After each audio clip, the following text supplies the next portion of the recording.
దానికి యువ నాయకుడైన లోకేష్ బాబు గారి చేతుల మీదుగా నెల్లూరు జిల్లా వాస్తవ్యుడు పేదంటి బిడ్డ అంచెలంచెలుగా ఎదిగి రాష్ట్ర దేశ ఉప ప్రధాని తరుణంలో కూడా కావలిని మర్చిపోకుండా కావలికి 57 కోట్ల రూపాయల అమృత పథకాన్ని శాంక్షన్ చేస్తే కావలి మున్సిపాలిటీ 28 కోట్లు అప్పు చేసింది. దానికోసం 28 కోట్లు కావలి మున్సిపాలిటీ అప్పు.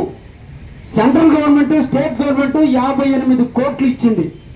కలిపితే 57 కోట్లు 56 కోట్ల చిల్లర వచ్చింది. దానికే ఇందాక చెప్పినట్టు 40 లక్షలు కడుతున్నాం ప్రతి నెల వడ్డీ.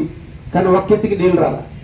ఆ స్తూపాన్ని కూల్చడానికి కారణం ఈ స్తూపం కనిపిస్తే ఈ నిధులు ఏమైపోతాయో ఏమైనా ప్రజలు అనుకుంటారని దీన్ని ఎవరికి గుర్తు రాకుండా చేయాలంటే నా ముందులో కూర్చున్నటువంటి మిత్రులు ప్రెస్ వారి పేరు చెప్పి దుర్మార్గంగా దాన్ని పైలాన్ని పగలగొట్టి పైలాన్ని రూపుమాపారు.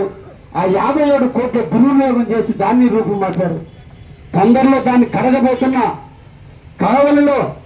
కావలి నడిబొట్టున్నటువంటి ఇంటలెక్చువల్స్ అందరి సమక్షంలో, పత్రికా విలేకరుల సమక్షంలో, కావలిలో ఉన్న సంఘ సేవకర్తల సమక్షంలో అతి తొందరలో ఒక కళ్యాణ మండపంలో 57 కోట్ల నిధులకు సంబంధించిన రికార్డులు తొందరలో బయటపెట్టి వాస్తవాలు ప్రజలకు తెలియజేయబోతున్నా.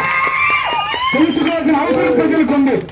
ఎందుకంటే మీరు కట్టే ప్రతి ట్యాక్స్, కావలిలో కట్టే ప్రతి పన్నులో 57 కోట్లకు సంబంధించిన 28 కోట్ల రూపాయల డబ్బులు మనందరి ఏమీ ఈ రోజున 28 కోట్ల రూపాయల డబ్బు 5 సంవత్సరాలు ఎలక్షన్ జరగనీయకుండా 5 సంవత్సరాల పాటు ఎలక్షన్ జరిగితే దాంట్లో పాలక మండలి ఉంటుంది. దాంట్లో గెలిచిన వాళ్ళలో నీతి పరులు ఉంటారు.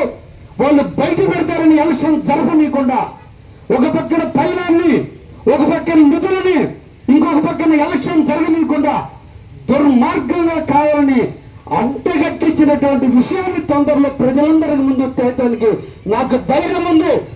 ఈ సందర్భంగా వైసీపీ వాళ్ళకి ఛాలెంజ్ చేస్తున్నా, మీకు ధైర్యం ఉంటే, మీకు ధైర్యం ఉంటే నేను నిర్వహించబోయే సభకు మీ నాయకుడిని తీసుకొని రండి.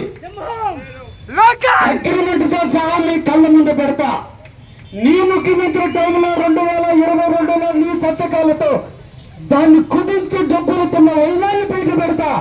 ధైర్యం ఉంటే కొమ్మని ప్రతాప్ రెడ్డిని ఆహ్వానిస్తున్నా.